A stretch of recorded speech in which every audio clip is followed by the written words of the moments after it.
Okay. So it's like late 80s. I've just started doing comedy a little bit, doing all these characters. That's what I do. I would just do characters. And I'm looking for a job, and I get a job in Georgetown, in Washington, D.C., in this area called Georgetown. There's this mall called Georgetown Park Mall, and it was like the spot. And, they had a Benihana there and like, I don't know, all that 80s stuff like Esprit and all that kind of thing. So there's a place called the Picture Show, and somebody had just gotten let go. And it was a framing place. You could, they had frame prints, or you could bring a print, get it framed or whatever. I had like no qualifications to do this shit, but so I get a job there. And the manager was this girl named Cindy who had a really scratchy voice. She'd always be like, "Oh my God, can I steal you for a second? Oh my God, I just gotta, if you get me out of here and just do that, I'd be like so grateful, oh my God." And she was very nice.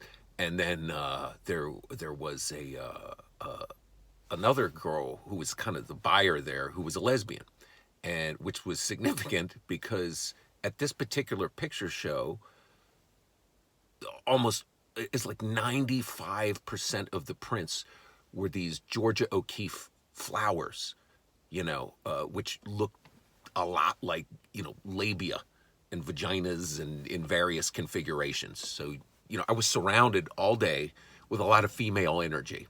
Let's just say that, which was a good thing. I enjoyed it. It's like the vagina prints. It was nice. So one day, Cindy. There were these in the mall. There was like a Benihana, and I knew that guy. Like he'd always be chopping, flipping onion at me, whatever. And then there was there were these Mexicans that worked there. These 3 Mexicans that were the cleaning staff, and they thought I was a giant Mexican, and they'd always try and speak Spanish to me, and I'd be like, yo no sé, and whatever, and they're like, hey. So Cindy tells me, she calls me, she's like, "Oh my God, I can't open the store tomorrow. I'm gonna need you to open the store, and I left you the keys, and it's like a really big deal, so I need you to be really on top of things. Oh my God, it's just there, oh my God." So I had to open the store and be there all day. She was going to get there at like 4 o'clock, which is, it's like big deal. So I'm like, okay, I'm going to do it. So I get there and I'm all nervous. I got the key, you got to punch in the code. The gate comes up and everything. I got to cut on the register and do all this stuff.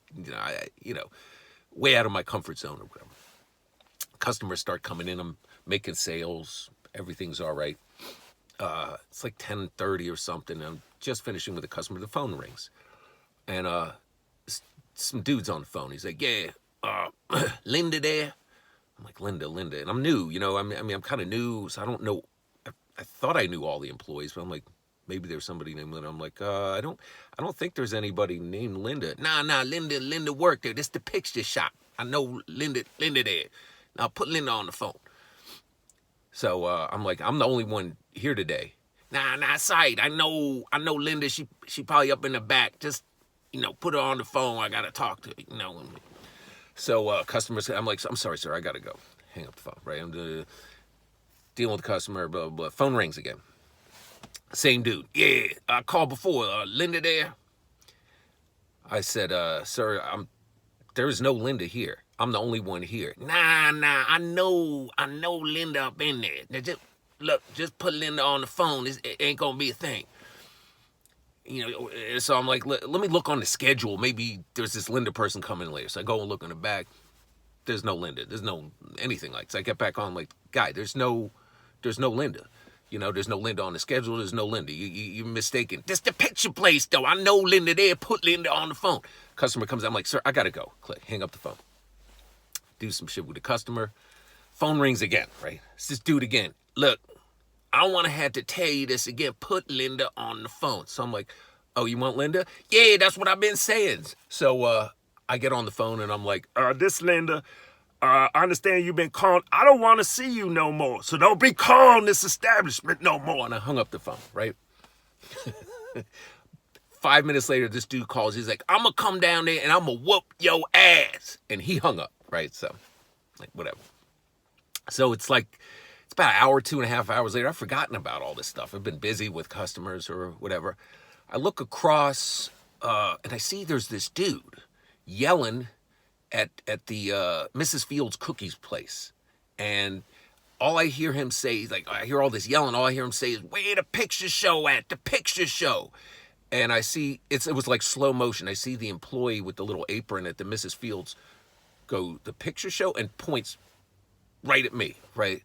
And the dude turns around and he just starts running into the store. So he runs into the store and he looks at me and he's like, you the one did that Linda voice on the phone, right? And I'm trying not to laugh. And before I can even respond, this dude just swings on me and just punches me in the face, right? So I'm like, oh shit. So now we're fighting in the store.